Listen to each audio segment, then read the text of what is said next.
Shalom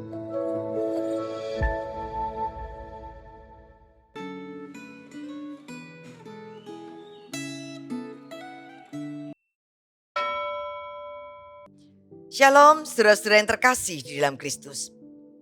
Pernahkah kita menyadari bahwa banyak orang Kristen hanya mau menerima berkat Tuhan, tetapi enggan menaati firman-Nya?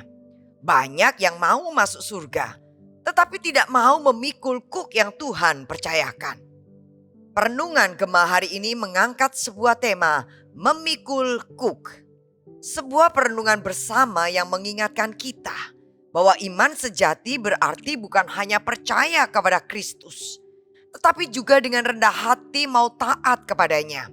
Bahkan ketika kita harus memikul kuk yang Tuhan tetapkan atas hidup kita. Sebelum lebih lanjut mendengarkan perenungan Gema hari ini, mari terlebih dulu kita berdoa. Dengan hati yang rindu kami datang kepadamu ya Tuhan. Tolonglah kami untuk mendengarkan sabdamu di pagi siang hari ini. Bantulah kami untuk bukan hanya sekedar menjadi seorang pendengar firman, tetapi juga pelaku firman di dalam keseluruhan hidup kami. Di dalam nama Kristus firman yang hidup kami berdoa. Amin. Saya akan bacakan firman Tuhan dalam kitab Yeremia pasal 27 ayat 1-3 dan ayatnya ke-12. Pada awal pemerintahan Sedekia, putra Yosia Raja Yehuda, datanglah firman ini dari Tuhan kepada Yeremia.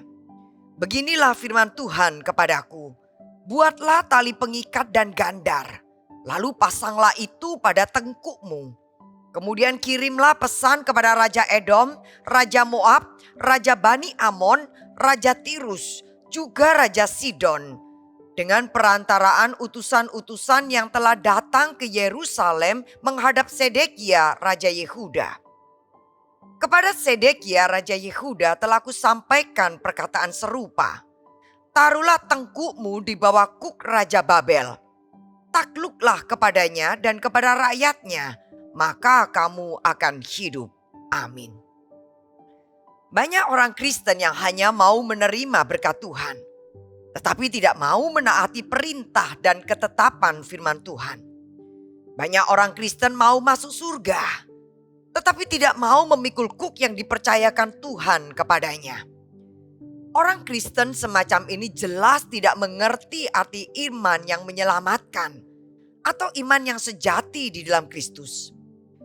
Dalam bacaan Alkitab hari ini, Allah memerintahkan Nabi Yeremia untuk membuat kuk dan memakainya. Biasanya kuk terbuat dari kayu dan merupakan beban yang diletakkan pada tubuh hewan untuk memaksa hewan itu bekerja dengan baik. Allah memerintahkan Nabi Yeremia untuk membuat kuk dan memakainya, karena ia menghendaki agar Nabi Yeremia menyampaikan pesan tentang kuk kepada raja-raja Edom, Moab, Amon, Tirus, Sidon, dan juga Raja Sedekia. Utusan-utusan negeri-negeri tersebut sedang berkunjung ke Yerusalem untuk menghadap Raja Sedekia. Allah memerintahkan Nabi Yeremia untuk memakai kuk agar pesan yang disampaikan lebih jelas dan lebih berkesan serta diperhatikan. Sesuai dengan alat peraga yang dipakai Nabi Yeremia, Allah memerintahkan raja-raja bangsa-bangsa di atas, termasuk Raja Yehuda, untuk menerima kuk yang Allah berikan kepada mereka, yaitu kuk Raja Babel. Bila mereka menurut dan menerima kuk itu, mereka akan hidup. Akan tetapi bila mereka memberontak, mereka akan dihukum dengan pedang, kelaparan, dan penyakit sampar. Saudara, apa yang membuat raja-raja bangsa-bangsa dan Raja Yehuda tidak mau menerima kuk itu? Mereka menolak karena mereka mendengarkan perkataan para nabi palsu yang terus-menerus memberitakan hal-hal yang menyenangkan telinga dan hati mereka. Ada nabi-nabi yang menjanjikan bahwa tidak lama lagi perlengkapan rumah Tuhan akan dibawa kembali dari Babel. Padahal Allah tidak pernah berfirman kepada mereka.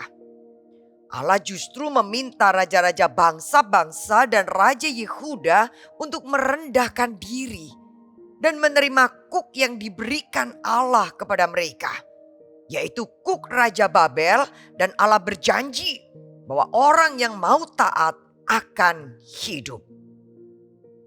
Dalam Matius 11 ayat 29 Tuhan Yesus berkata, "Pikulah kuk yang kupasang dan belajarlah dariku, karena aku lemah lembut dan rendah hati, dan jiwamu akan mendapat kelegaan."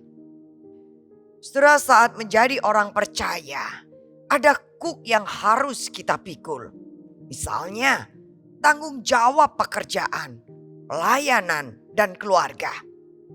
Jangan membandingkan kuk kita dengan orang lain. Tetapi terimalah kuk yang diberikan Tuhan kepada kita dengan rendah hati. Kuk yang akan kita pikul akan terasa ringan bila kita memikulnya dengan hati yang bersyukur dan percaya kepada Tuhan. Apakah Anda bersedia untuk taat memikul kuk Anda? Mari kita berdoa. Terima kasih ya Tuhan untuk firman-Mu yang mengingatkan kami tentang kuk yang harus kami pikul sebagai tanda ketaatan kami kepadamu. Oh Tuhan, tolong kami agar kami tidak menolak kehendak-Mu, melainkan dengan rendah hati menerima apa yang Engkau percayakan.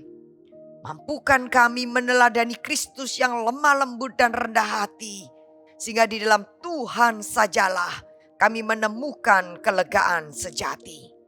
Di dalam nama Kristus kami berdoa. Amin. Tuhan memberkati.